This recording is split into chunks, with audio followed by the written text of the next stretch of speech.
This is AM Agenda with Kieran Gilbert.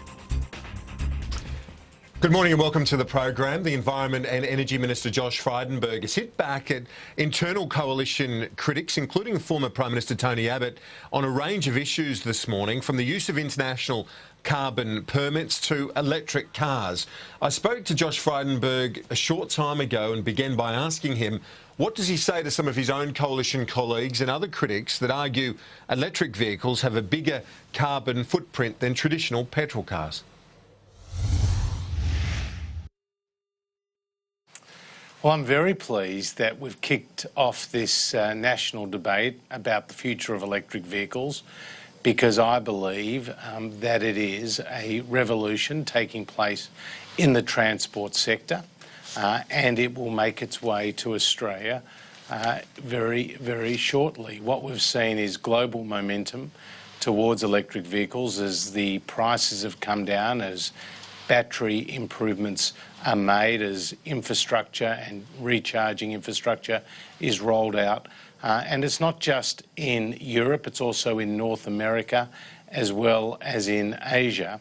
And here in Australia, groups like the NRMA and their equivalents in Victoria, Western Australia, Queensland and state governments are heavily investing in the future of electric vehicles. So while some people... But what do you say to the critics within the party and elsewhere that have made the point that electric cars at the moment, given their reliance on the electricity grid, have a bigger carbon footprint than comparative petrol vehicles? Well, take, for example, the Nissan Leaf electric vehicle, which is for sale here in Australia. That has a lower carbon footprint than a Toyota Corolla, based on the existing emissions intensity of the electricity grid. And we do know... What about larger cars? Well, it depends on the vehicle, but by and large, electric vehicles will be much more lower in emissions intensity than conventional cars, particularly over time, as the grid goes down in its own emissions intensity. What we've heard from the Australian Energy Market Operator, Kieran, is that an additional 1 million electric vehicles, which is the projection out to 2040, is that we'll actually see about a 2% increase in additional power demand, and the grid can cope with that. But obviously... And will you subsidise the industry? Will you provide subsidies, as we've seen elsewhere in the world? Well, we already strongly support electric vehicles at a federal level. There's a lower threshold for the luxury car tax. The Clean Energy Finance Corporation, ARENA, are providing various support for financing initiatives with electric vehicles. So the federal government is already supporting it. State governments are already rolling out infrastructure. There probably does need to be better coordination between the various levels of government. But I think this is a very exciting space. I think of what is going to happen with electric vehicles in the transport sector is equivalent to what the iPhone did to the communication sector. Those people today who ridicule electric vehicles will probably be the ones who will be buying them in a decade's time. Well, some of them include your own colleagues, and it sounded a bit ominous yesterday from Tony Abbott as well, the former Prime Minister, in which he wrote yesterday, he said, "You'll hear a lot more from me about ending the emissions obsession," and spoke about scaling back the preoccupations on climate change. Is that a worry to you, that sort of message from the former Prime Minister very early in 2018? Look, Tony's views on a number of these issues are well known and have been well aired over recent months, certainly since he left the Prime Ministership. But when he was Prime Minister, he signed up to the Paris Commitment, which was a 26 to 28% reduction by 2030 on our 2005 levels. And what we're committed to doing is meeting those international commitments at lowest cost. The Labor Party, unfortunately, ideologically driven. They're not focused on lower electricity prices. They took no action when they were in government to rein in the skyrocketing network costs. They saw electricity prices increase by more than 100%. In contrast, the Turnbull government has intervened in the gas market. The ACCC has reported a reduction of about up to 50% in the wholesale gas prices. We've passed legislation to abolish the ability of these networks to game the system. But Mr Abbott's very fired up early in the year. Sorry? Well, most of us were on the beach. Mr Abbott spoke about his opposition to the use of international carbon credits, for example. He said it just would see Aussie consumers end up shoveling our money to foreign carbon traders, and we all know the potential for rorts there. So this is not the first intervention already, barely in the new year. As I say, most of us are still in the ocean having a swim on holidays, and Tony Abbott firing up on these issues and on international carbon credits.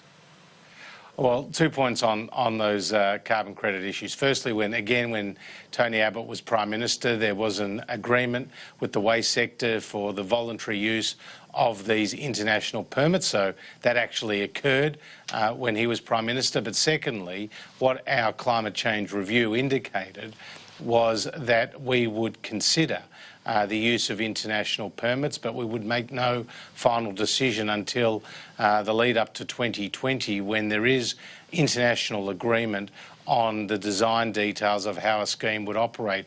But I do point out that the big energy users across the country and their industry groups, whether it was the Minerals Council, whether it was the Australian Industry Group, whether it was the Business Council of Australia, they all supported the use of international permits as a way of meeting our international commitments, but at the same time lowering the burden on the industry to ensure its international competitiveness and jobs continue to be created.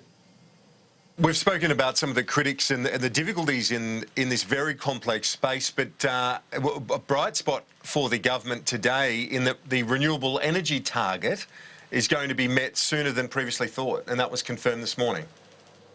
Well, we have seen a unprecedented level of investment, Kieran, in renewables. There's some 6,000 megawatts of renewable investment that is either committed, financed, or currently being built. What's interesting about the figures that are coming out today from the Clean Energy Regulator is nearly half of that investment has been large-scale solar.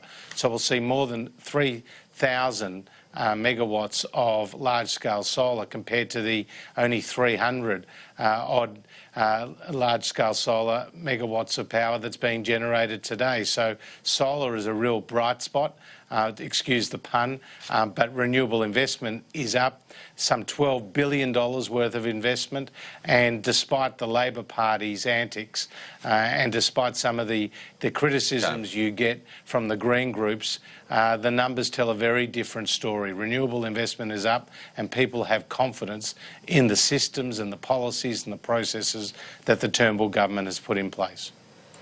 Now, just finally, last issue relates to criticism from some scientists and a former Prime Minister, Kevin Rudd, also over yesterday's announcement in terms of the efforts on the Great Barrier Reef. Kevin Rudd tweeted this morning, he said, "The bottom line, Malcolm, is that the Barrier Reef is dying through mass coral bleaching caused by climate change. Australian PMs have a unique responsibility to protect the reef, and that means leading global action on climate change."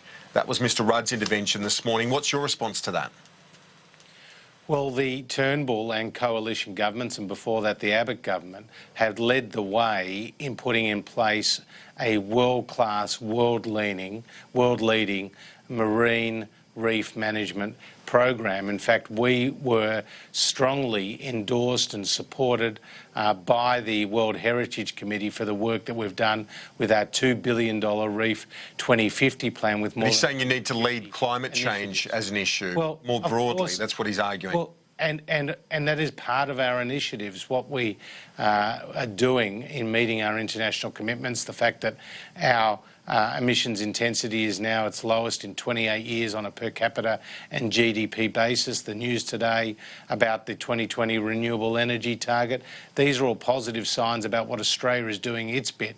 But we are only 1.3% of the world's carbon footprint. So we will do our part, and we will do it at lowest cost. Okay. But the rest of the world also does need to move. But we have been singled out for the great work that we've done on the reef. Yesterday's announcement by the Prime Minister, Michaelia Cash and myself is another step forward. And let's point out that when Labor was in office, they were put on the in danger watch list when it came to the reef, and we inherited from Labor 5 dredge disposal plans for the reef, and we stopped that and banned all dredge disposal in the marine park. So we have taken unprecedented action to protect the reef while the Labor Party left it to languish.